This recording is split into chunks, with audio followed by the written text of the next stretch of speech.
Today we're diving into required minimum distributions, or RMDs. This topic oftentimes seems more complex than it really is, so we will start by explaining what they are, how they affect your retirement accounts, when to take them, and how they affect your taxes. First things first, a required minimum distribution, or RMD, is the minimum amount you're required by law to withdraw annually from certain retirement accounts once you reach a specified age. It's important to understand why this rule is here in the first place because it really kind of helps tie it all together. It exists because you have not paid taxes on investments held within a retirement account.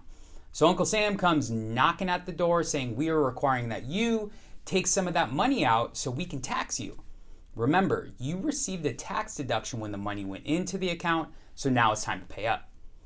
RMDs apply to accounts like traditional IRAs, 401ks, and other tax-deferred plans, but not Roth IRAs, at least while you're alive. The rules are a little different if you inherit a Roth, but we'll save that for another video. So now the question is, when do you have to start taking these RMDs?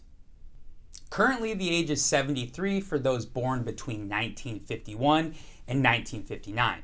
For those born in 1960 or later, it's 75. The IRS doesn't mess around here. If you don't take your RMD by the deadline, you could face a pretty hefty penalty, which we'll talk about a little bit more later.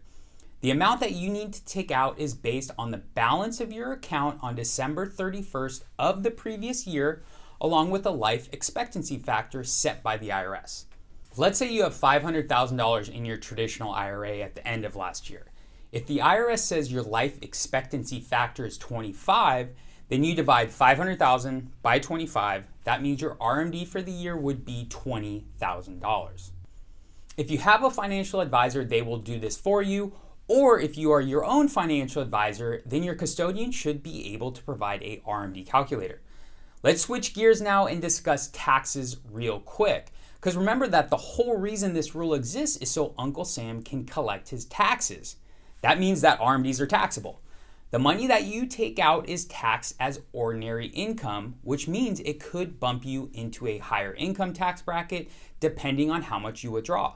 So it's important to plan carefully and review the potential increased tax bill with your financial advisor or CPA. Something else to keep in mind is that RMDs could also affect other parts of your financial life, like how much you pay for Medicare premiums or how much your Social Security is taxed. It probably is not going to make a huge difference, but if you're on a tight budget, everything counts. Now, I mentioned earlier that the IRS doesn't mess around with RMDs. If you don't take out your full RMD by the deadline, there's a steep penalty. You'll be hit with a 25% tax on the amount you should have withdrawn. So if you were supposed to take out $10,000 and didn't, you could owe $2,500 in penalties.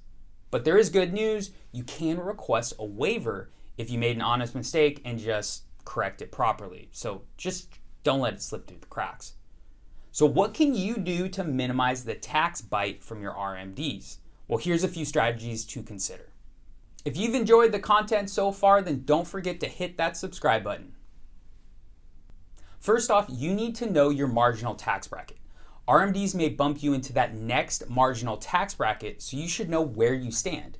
If you have other sources of non-taxable income, then you might want to consider replacing taxable income with non-taxable income to keep you below that next tax rate. The next strategy is a Roth conversion, which would need to be planned for years in advance.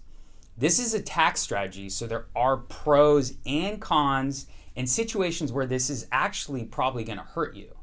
Roth IRAs aren't subject to RMDs during your lifetime, and qualified withdrawals are tax-free. That means you can consider converting some of your traditional IRA money into Roth IRA money before you hit RMD age, and you can do this over the course of a few years to keep your taxes on the lower end. Finally, we have a qualified charitable distribution, or QCD. If you're charitably inclined, you can use a QCD to satisfy your RMD requirement.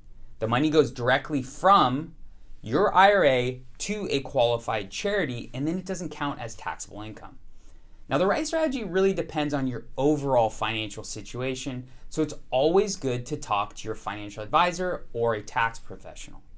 So to wrap things up, RMDs are a fact of life for most retirement accounts, but they don't have to be a burden. With the right planning, you can meet your RMD obligations while minimizing your taxes and keeping you and your retirement on track. If you found this video helpful, make sure to subscribe for more retirement planning advice. I'm Gragg, your certified financial planner, and thanks for watching.